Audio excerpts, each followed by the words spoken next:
पहली बात तो एक बात मैं स्पष्ट कर देना चाहता हूं, क्योंकि बार बार कोर्ट का जिक्र आ रहा है।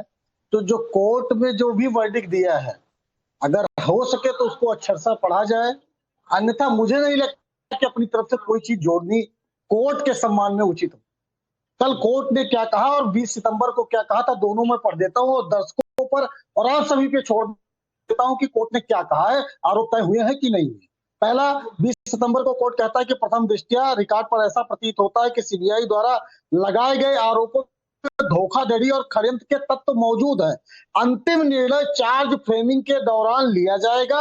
अदालत यह तय करेगी किन धाराओं में मुकदमा चलेगा। अभी 420 का आपने जिक्र किया, अभी ये तय नहीं है कि 420 में चलेगा कि नहीं चलेगा। उसके बाद आज जो कहा गया है कोर्ट में, उसको भी पढ़ के सुना दे रहा हूं। अच्छा सा जो कहा गया, लग गया। अरे सुनिए ना, अरे आपको 4 तारीख को क्या होगा? चार्ज लग गया। 4 तारीख की चीज के लिए। अरे प्रवक्ता मत बनिए, प्रवक्ता मत बनिए, इनको शांत कराइए सर। अरे भाई लग गया है भाई, आप पीछे की बात पर क्या है आरोप। 4 तारीख को क्या है? संदीप भाई, 4 तारीख हो गया। इनको शांत कराइए सर। संदीप जी, अपनी तरफ से मैंने इंट्रोडक्शन में ओपनिंग इंट्रोडक्शन में डिबेट, संदीप जी फिर उल्टा सीधा मत बोलिए आप। नहीं, उल्टा सीधा मत बोलिए। कोर्ट का वो सर बदतमीजी कर रहे हैं, पत्रकार रोके। अरे तो आप झूठ बोलेंगे तो आपको रोकेंगे? उनका काम है आपके झूठ को पकड़ना। आपको रोका नहीं जाएगा क्या? आप झूठ बोलेंगे तो रोकेंगे ना भाई आपको। रोका नहीं जाएगा, वो बदतमीजी हो जाएगी। और आपको कोई चलिए बता दीजिए झूठ। 420 का आरोप तय किया है कोर्ट ने, आप कह रहे थे तय नहीं किया है। अभी नहीं किया, नहीं तय किया, तो इसका मतलब आप अपडेट नहीं है। मैं आज का बयान कोर्ट का विष्णु प्रसाद जी का चर्चा कर रहा हूं। अरे भाई साहब, संदीप त्रिपाठी जी, आपने जो गूगल पर सर्च किया होगा वो कोई पुराना पन्ना खुल गया होगा। आज का पन्ना खोल कर देखिए। अरे तो सुनिएगा तो फिर अपने आप बोलिए। ठीक है अवधेश जी, इनको एक बार बोल लेने दीजिए। अवधेश जी को जज बना दीजिए, आप वकील हो जाइए। सर ठीक है, बोलिए। आज आप तो जज बनकर बैठे ही हैं। आज मैं नहीं बैठा, मैं बोलिए दिया टिप्पणी की है, मैं उसको अच्छा बता रहा हूं। अदालत सीबीआई के ताजा दस्तावेजों को रिकॉर्ड पर ले रही है। आज का बचाव के पक्ष को इनकी कॉपी उपलब्ध कराई जाए। चार्ज फ्रेमिंग तय करने पर निर्णय अगली सुनवाई 4 नवंबर 2025 को होगा। गजब की बात करते हो आप लोग, मतलब अपने तरफ से बना लिया, ये हो गया वो हो गया, तो 4 नवंबर को क्या घास हो गया भाई? कहां से पढ़ रहे हैं? संदीप जी पता नहीं आप कहां से पढ़ रहे हैं। देखिए मैं पूरी रिपोर्ट चला चुका हूँ। अरे संदीप त्रिपाठी, पूरी रिपोर्ट चला चुका हूँ, दिखा चुका हूँ। कोर्ट का जो आज का फैसला है वो बता चुका हूँ, शुरुआत में ही बता चुका हूँ। उसके बावजूद आप लोग पता नहीं कौन सी यूनिवर्सिटी, कौन से कहां से संपादित होने वाला कौन सा पन्ना उठाकर लाते हैं जो आप लोग क्या बता देते हैं। एक सेकंड रुक जाए, परिमल कुमार जी। 10 सेकंड पूरी हो जाए। मैं कोर्ट के वर्डिक्ट को अक्षरशः कोट कर रहा हूं। अगर मैंने गलत कोट किया है तो मेरे पर मुकदमा लिखा जाना चाहिए, अन्यथा भाजपा के दलालों को जनता देखे कि किस तरीके से लोगों को गुमराह किया जाता है। वो सब देख रहे हैं। और आप जो बोल रहे हैं ना, आपका झूठ, ये आप लोग नारद मुनि का संदीप जी रुकिए तो सही। किस तरीके से क्यों आप लोगों का स्तर इतना बोलचाल में क्यों खराब हो गया है कि ना सवाल सुनते हैं आप लोग, जवाब देने में भी अपना स्तर इतना खराब कर लेते हैं। संदीप त्रिपाठी, पब्लिक को गुमराह करते हो आप लोग। अभी आपने गुमराह किया, अब मैं रुक तो जाइए। अभी आपने गुमराह किया, मुकदमा लेने के लिए तैयार है। आपने गुमराह किया है, सुन लीजिए, अब पढ़ के सुना रहा हूं। चिल्लाइए मत संदीप त्रिपाठी, रुकिए, झूठ मत फैलाइए। मैं बता रहा हूं आपको, और सुन लीजिए, पढ़ के सुना रहा हूं। दिल्ली की राउस एवेन्यू कोर्ट ने सोमवार को लालू यादव, राबड़ी देवी और तेजस्वी यादव को आईआरसीटीसी घोटाले में आरोपी मान लिया। एक लाइन की बात है, एक लाइन की बात है।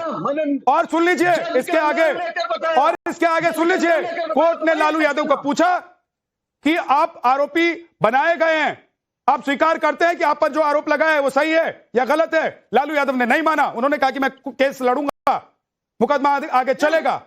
एक लाइन की बात है, एक लाइन की बात है संदीप त्रिपाठी। अब आपको डिफेंड करना है, डिफेंड कर लीजिए। परिमल कुमार जी, क्या बात करते हैं आप लोग? विद्यानाथ जी, क्या आपने बात करते हैं? दो प्रश्न- परिमल कुमार जी, कोर्ट ने जो कहा, कोर्ट का जो फैसला हुआ, बिहार पर उसका असर क्या होगा नहीं होगा वो तो पता चल ही जाएगा चुनाव में, लेकिन उससे पहले मैं देख रहा हूं कि कांग्रेस पर इतना बुरा असर हो रहा है कि वो इस फैसले को ठीक से पढ़कर सुना नहीं पा रहे हैं। वो उतनी ही लाइन कटिंग सुना पा रहे हैं जिसमें उनको लग रहा है कि इससे मेरा फायदा हो जाएगा, इससे मैं बच जाऊंगा, और दूसरा कोई पन्ना उठाकर ले आए हैं शायद। देखिए विद्यानाथ जी, ऐसे भी कांग्रेस आउटडेटेड हो चुकी है, कोई रिलीवेंस उसका नहीं है। वो बिहार में दिल्ली असेंबली मॉडल को रिपीट करना चाहती है। आपने दो प्रश्न पूछा, एक तो लालू परिवार पर इसका क्या प्रभाव पड़ेगा और दूसरे चुनाव पर क्या प्रभाव पड़ेगा।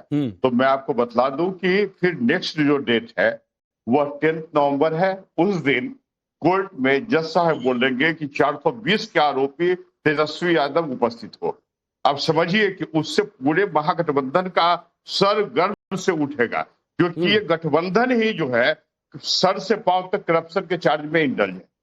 और दूसरी बात मैं आपको बता दूं कि अब तो जहां तक अब लालू परिवार के पर चार्ज के आरोप का प्रश्न है, मुझे तो ऐसा लगता है कि इस परिवार के डीएनए में आरोप, डीएनए में ही करप्शन है।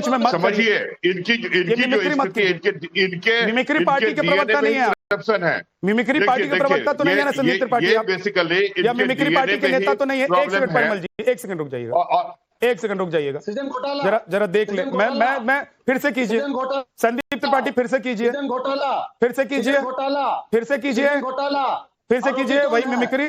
गृहपालिका कांड, आरोपी कौन है? 70,000 करोड़ का घोटाला हुआ, ने कहा आरोपी कौन है? अरे तो आप कह दीजिए ना कि लालू यादव, तेजस्वी यादव, राबड़ी देवी पाक साफ हैं। कब लिखाई जाएगी? आप कह दीजिए, आप तो जज बनकर बैठे ही आज। संदीप त्रिपाठी की आवाज को डाउन कर दीजिए। परिमल जी अब अपनी बात कंप्लीट कीजिए। हाँ, तो विद्यानाथ जी, मैं ये बोल रहा हूं कि इस तरह के लोग, हेयर एक शब्द है बिहार में, हेयर शब्द, जिस पर कोई प्रभाव नहीं पड़ता। ये बार बार घोटाला करते हैं, बार बार आरोपी सिद्ध होते हैं, बार बार जेल जाने की इनकी आदत। कितना कॉन्फिडेंस के साथ वो जेल वहां न्यायालय में, राउज एवेन्यू कोर्ट में उपस्थित होता है और कितना कॉन्फिडेंस के साथ पीछे आते हैं। मतलब आप समझिए कि ये परिवार यह समझता है कि बिहार की जनता इनकी जागीर है, कि इतना घोटाला करने के बावजूद ये कोर्ट पर इनकी आस्था न संविधान पर है न कोर्ट पर है। आप समझिए कि इनकी स्थिति और कांग्रेस की स्थिति क्या है। आप याद कीजिए ऑपरेशन सिंदूर के समय, जब पूरा भारत, बिहार चाहे वो हिंदू हो, मुस्लिम हो, क्रिश्चियन हो, कोई भी ईसाई हो, वो पर्टिकुलरली हमारे सेना के साथ खड़ा था, तो ये महागठबंधन के लोग, कांग्रेस के लोग और राजद के लोग पाकिस्तान के साथ खड़े थे। आप याद कीजिए, जो इनके नेता है उन्होंने लिखा था कि it is so painful to become patriotic. क्या कारण था? ये राष्ट्र विरोधी तत्व है, ये घोटालेबाज है। अब बतलाइए कि ये बोलते हैं कि कोर्ट और जबरदस्ती फंसाएगा। कई बार ये लालू जी तो जेल की हवा खा के आए हैं, और बेसिकली लालू जी पर जो केस हुआ था वो सीएजी के रिपोर्ट पर हुआ था। आपको याद ही होगा, इन्होंने एक मुर्गे को 10 लाख का चारा खिला दिया। आप समझिए, एक मुर्गा विद्यानाथ जी अधिकतम कितना वेट का होगा? मतलब जो बेसिकली यदि आप हायर क्वालिटी का जो अभी जो काले रंग का मुर्गा आता है 1000 किलो का, 1000 रुपए पर केजी भी होगा, 10 केजी 15 केजी, लेकिन 10 करोड़ का ये चारा कैसे खिला दिए?